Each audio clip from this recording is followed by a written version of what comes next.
Live from Jacksonville, Florida. Filmed before a studio audience at the University of North Florida.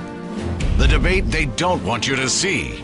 The We the People presidential debate in their own words.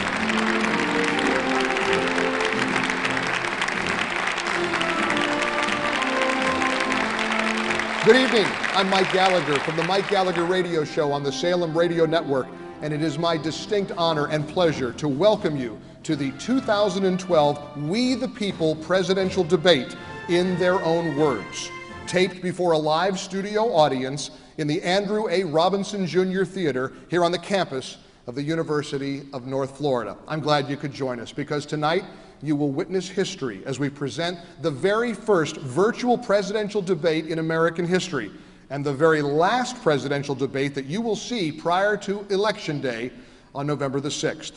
Now, what is unique and special about what you're about to witness is that it has been produced by the people, of the people, and for the people, without the filter and the influence of the mainstream media and the bias that we so often see in their work.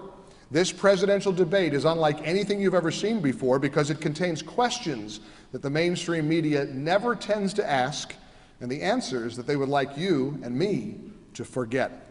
Now, this evening's debate is brought to you by the Tea Party Express and produced by BigVoicesMedia.com.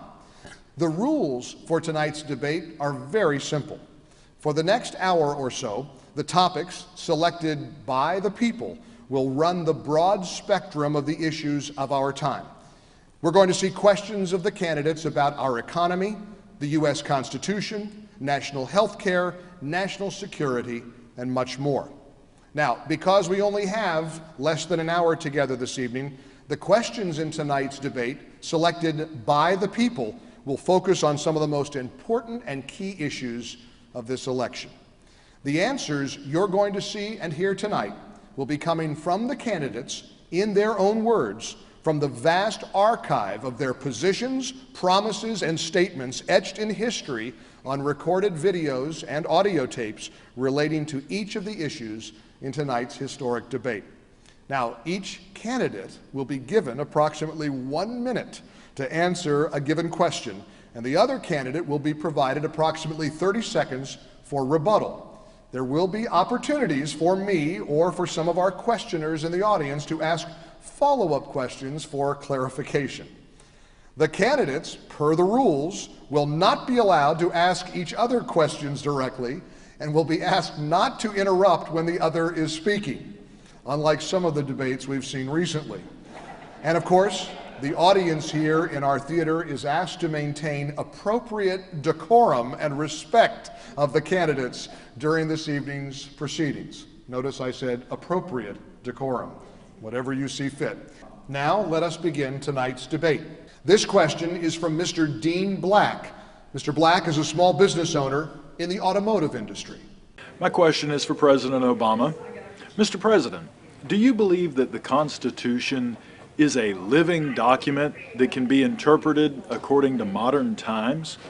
Thank you for your question, Mr. Black. Mr. President, can you share your view and opinion of the Constitution's role in, as he put it, modern times?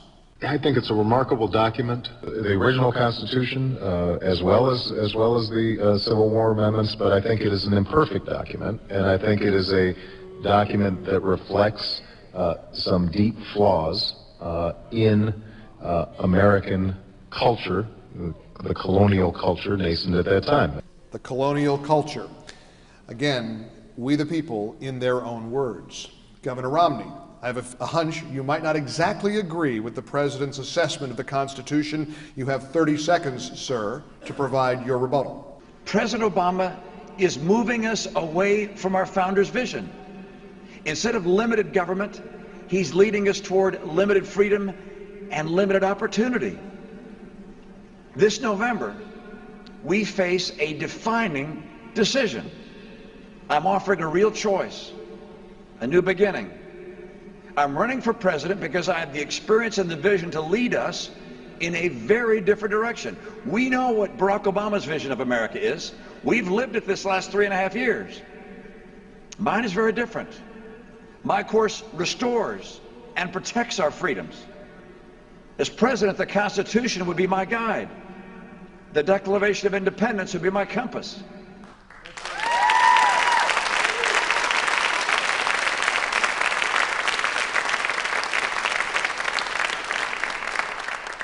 So far, Mr. President Obama, this seems like a very tough room for you. But Governor Romney, as you just heard, stated he would use the Constitution as his guide and the Declaration of Independence as his compass.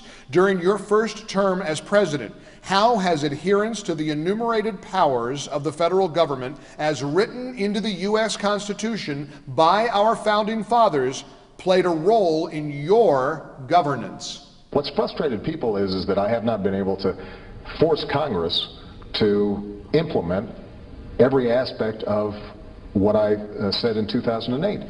Well, you know, it turns out that our founders designed a system that makes it more difficult to bring about change than I would like sometimes.